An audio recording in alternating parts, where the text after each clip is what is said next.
महाराज जी, जब हमें हर गलत कर्म का हिसाब किताब यहीं पर देके जाना है तो क्या नहीं, हम। ये किसने कहा यहीं पर दे के जाना है? ऐसा तो नहीं कहा गया कि पूरा यहीं पर दे के जाना है। नहीं, यहां से लाद के ले जाना है। यहां तो जैसे आपको बताते हैं, बिल्कुल ऐसा पक्का समझना। जब आप चोरी कर में गए, आपको मन ने कहा कि चोरी करना पाप है, दंड मिलेगा, तो आपकी बुद्धि ने कहा नहीं, आप ऐसे चोरी कर लो। फिर जब पकड़े गए तो पुलिस घर से पीटती ले जाती ना थाने तक। फिर थाने में अच्छी धुलाई होती है, फिर ठीक ठाक करके उनको लिए जज के सामने पेश किया जाता है। तो इतनी जो सजा हुई, वो कोई सजा में नहीं मानी जाएगी। सजा तो अभी जज देगा। क्यों? ये जो लाठी चली, गाली मिली, पिटाई हुई थाने में, ये तो ब्याज में है, ये सजा में नहीं है। सजा तो वहां जज देगा। अब नहीं, फिर वो सजा भोगो। ऐसे ही ये जो पाप का यहां तुम्हें दिखाई देता है, ये ब्याज है। सजा तो नर्क में मिलेगी।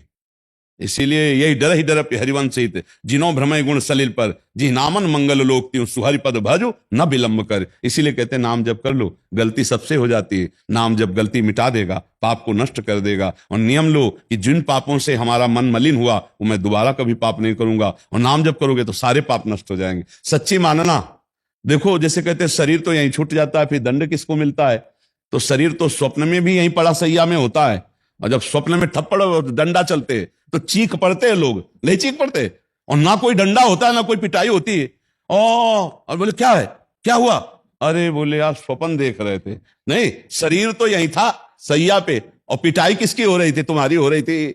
और तुम पिट रहे थे और कोई पीटने वाला नहीं था, तब तुम चीख पड़े। और जब नरक में वास्तविक पीटने वाला पीटेगा, तब फिर क्या होगा? तो इसीलिए हम कह रहे पाप कर्म मत करो, ये चतुराई में मत रहो कि यही सब भोगना पड़ता है। नहीं नहीं भैया, वो तो पुलिस जो घर से डंडा शुरू किया वो अलग थे, जो वहां थाने में मारे बंद किले के अंदर, थाने के अंदर, वो अलग थे। लेकिन जब न्यायाधीश के सामने गए, अब उस कर्म का न्याय होगा। अभी तक तो ब्याजे में ठोकते रहे। तो ये बात हमारी पक्की मान लेना, यदि पापाचरण करोगे तो नरक में जो मिलेगा वो हिसाब होगा। और यहां जो तुम्हें ठकुराई किए, पाप किए, उसकी जो ठोकर मिलेगी वो यहां ब्याज है, पक्का समझो। यहां हिसाब किताब पूरा नहीं होता, पूरा तो यमराज के दरबार में होता है। जैसे पिटाई होने के बाद जज के सामने बढ़िया सुधार के कपड़े खड़े किए जाते हैं, और फिर वहां न्याय होता है कि 10 साल की सजा, की फांसी की सजा, या कुछ जुर्माना या दंड, वो होता है निर्णय। अगर यहां हो गया आपको सजा तो आप बच गए। और बहुत से ऐसे कर्म जिनका कोई दंड नहीं मिला, अब वो फल फूल करके नरक हमको भुगवाएंगे। इसीलिए नाम जप कर लो, जिससे नाम संकीर्तनम यस्य सर्व पाप प्रणाशनम, सारे पापों का नाश भगवान का नाम कीर्तन करता है। समझ पा रही सकी? ये भूल में मत रहेला कि शरीर तो यार छूट गया, हिसाब किताब, ये दंड किसको भोगना पड़ेगा? तुम्हें। जैसे शरीर स्वप्न में सोया हुआ सैया पे बिल्कुल ज्ञान नहीं है, पर स्वप्न में जो हमें दुख सुख मिलता है वो भोगना पड़ता है। जब जगते हैं तब वो झूठा नजर आता है। ऐसे ही एक यातना देह मिलता है नरक का, फिर उसको वहां मरना नहीं होता, वहां भोगना होता है। जो लोग यहां दूसरे का मांस खाते हैं ना, भागवत में पढ़ के देख लेना, नोच नोच कर उन्हीं का मांस खवाया जाता है, कोल्हू में पेरा जाता है। मरना तो वहां है नहीं, और ये होगा, पक्का होगा। इसीलिए राधा राधा राधा, तो बच जाओगे, बच जाओगे। श्री जी बड़ी करुणामयी है, वो क्षमा कर देगी, बहुत करुणामयी। और हम सबसे गलती होती है। कुछ गलतियां ऐसी हैं जो केवल अपने लोग ही जानते, दूसरा नहीं जानता।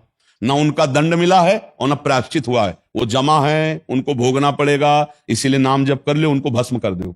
नाम जप से भस्म हो जाएगा। बहुत बढ़िया अभी कृपा है कि आप सुन पा रहे हो, आप समझ पा रहे हो, आपको साधु समागम मिल रहा है। इसलिए राधा राधा राधा, बड़ी कृपा में हमारी लाडली अलवेली सरकार है। देखो, पिता से ज्यादा दुलार माँ का होता है, ध्यान रखना। पिता अगर पीट रहा हो तो माँ दौड़ के बचा लेती, नहीं बचा लेती? तो ऐसे ही अनंत माताओं जैसा दुलार हमारी लाडली जी में है।